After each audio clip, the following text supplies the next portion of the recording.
Pemirsa, merebaknya isu penculikan anak mengakibatkan seorang wanita parubaya berinisial WG menjadi sasaran amuk warga.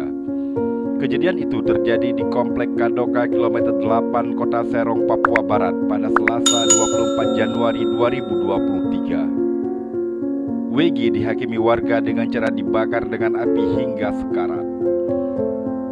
Dia sempat dilarikan ke rumah sakit namun hayatnya tak sempat tertolong.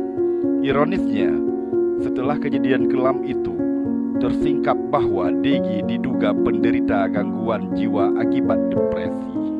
Dalam video yang dibagikan warga terlihat aparat kepolisian yang berada di lokasi kejadian tidak bisa berbuat banyak saat aksi pembakaran itu terjadi, dikarenakan jumlah warga yang lebih banyak. Dikutip dari detik.com, Kasat Reskrim Polres Kota Sorong, Ibtu Abdul Bayu membenarkan insiden tersebut. Menurut Bayu, warga menduga korban merupakan anggota sindikat penculikan anak. Karena isu penculikan anak memang sedang gencar di Kota Sorong, jelas Bayu.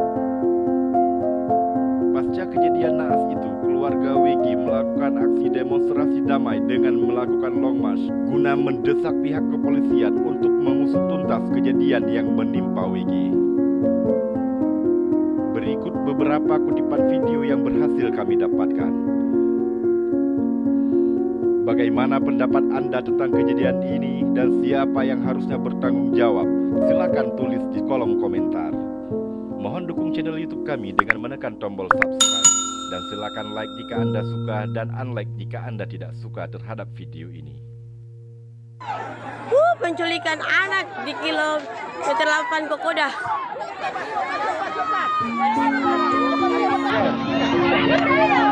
Bakar dia, bakar! Pencuri anak tanpa bakar. Ini pencuri anak yang tanpa bakar.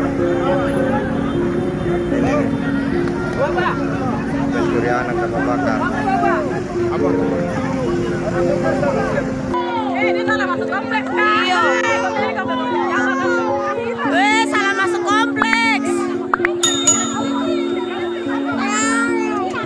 Aduh, tidak bisa. Mana Sofia?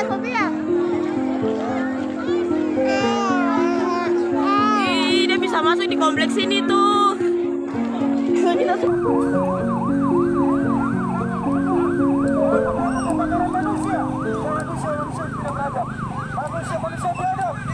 Kita manusia